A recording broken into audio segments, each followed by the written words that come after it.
Multi speciality হাসপাতাল। মেঘবেলা লাইভে আপনার পছন্দের টিভি চ্যানেলস সম্পূর্ণ বিনামূল্যে, শুধুমাত্র মেঘবেলা ব্রডব্যান্ডের কানেকশনের সঙ্গে। মেঘবেলা ব্রডব্যান্ড, বাংলার ঘরে ঘরে। মালদার হরিশ্চন্দ্রপুর ১ নম্বর ব্লকের আলিপুর গ্রামে তীব্র দাবদাহের মাঝে জলকষ্ট চরমে। এদিন সকালে রাস্তায় বালতি রেখে বিক্ষোভ দেখান মহেন্দ্রপুর গ্রাম পঞ্চায়েতের বহু মহিলা। অভিযোগ, দীর্ঘ ১৮ বছর আগে মহেন্দ্রপুর পিএইচই থেকে ও 1 বছর আগে বৈরাট পিএইচই থেকে পাইপ বসানো হলেও এখনো বাড়ি বাড়ি ট্যাপ কল বসেনি। ফলে ৩ শতাধিক পরিবারকে এখনো জল সংগ্রহ করতে হচ্ছে সেচের জল কিংবা অন্যের বাড়ি থেকে। আমাদের গ্রামে জলের খুব কষ্ট হচ্ছে। আমাদের গ্রামে যে পাইপ লাইন করেছে মহেন্দ্রপুর থেকে হয়েছে, মহেন্দ্রপুর থেকে আমাদেরকে দিবে না বলছে। হরিশ্চন্দ্রপুর অঞ্চলের গঙ্গর মজায় আমরা দক্ষিণ মহেন্দ্রপুর পড়ছি, আমাদের কিন্তু জলের কোনো ব্যবস্থা দিচ্ছে না, কেউ দিচ্ছে না। মেম্বার, প্রধান, বিডিও, এসডিও যত আছে সবাইকে জানিয়েছেন, সবারই কাছে। আমরা নিজে গেছি বৈরাট মজাতে, বৈরাটে গেছি, বলছি যে আমাদের তো ওদিকে জলের ব্যবস্থা নাই, জলের ব্যবস্থাটা করলে ভালো হবে। আমাদেরকে টাইম দিল যে আমরা করে দিব কুরবানির পরে, তবে এখন কাউকে কিছু দিবে না, আধার কার্ড, ভোটার কার্ড কিচ্ছু দিবে না, টাকা পয়সা। আমাদের ঠিক আছে, যখন হবে তো আমরা কাউকে দিব না। তো বললো যে তোমরা বাড়ি যাও, তোমাদেরকে এখানে মিডিয়া করতে আসতে হবে না, 2-1 জন আসলে হয়ে যাবে। তো আপনারা আধার কার্ড জমা করেছিলেন? আমরা গেছি, জমা করেছি। তো বললো যে আপনি ফোন করবো, আমি হয়ে যাবে। তারপরে আমরা খবর নিলাম, তো বলছে যে আমাদের আলিপুর বলতে কোনো গ্রাম নাই। 6 বছর থেকে পাইপ ঢুকানো আছে, কিন্তু জলের কোনো ব্যবস্থা হচ্ছে না। আমরা কাউকে গিয়ে বলছি যে আমাদের জল দাও, কিন্তু কোনো গুরুত্ব দিচ্ছে না। মেম্বারকেও বললাম ফোন করে দে, মেম্বার আমাদের জল নাই বল, মেম্বারও কিছু গুরুত্ব নিল না। এবার বৈরাটে গেলাম, বৈরাট বলছে না, পানির চাপ দিলে আমার বলে অসুবিধা হবে, তোমাদের সবাই আধার কার্ড নিয়ে সবাই চাঁচল যেতে হবে, চাঁচল গিয়ে আবার আমার কাছে আসতে হবে। কিন্তু সবাই মিলে করলাম, কিন্তু কিছু কাজ হচ্ছে না। এবার পানির জন্য খুবই আমাদের কষ্ট হচ্ছে। তো আপনারা কিসের জল পান করছেন?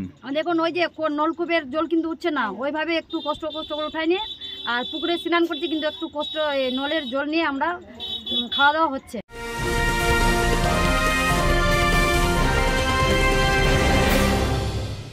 উত্তর 24 পরগনা ও তার আশপাশের এলাকার মানুষের সেবায় ক্যাথল্যাবের মতো অত্যাধুনিক সুবিধা নিয়ে পরিষেবায় ব্রতী সারদা মাল্টি স্পেশালিটি হাসপাতাল।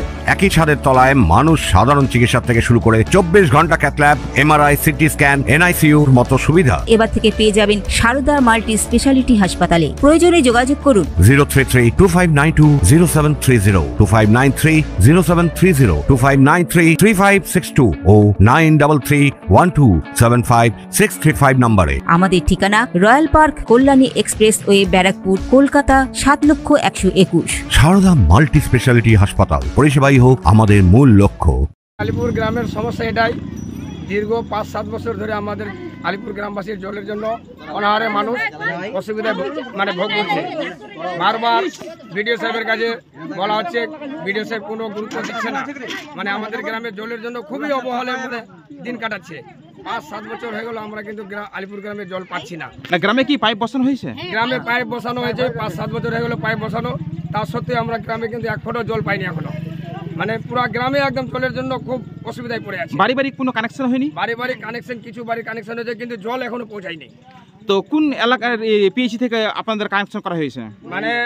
আগে আসতো মহেন্দ্রপুর বাপ্পার পিএইচ থেকে পানি আসতো আগে, কিন্তু সেটাও এখনো জলের ব্যবস্থা করা কোনো প্রয়োজন করছে না।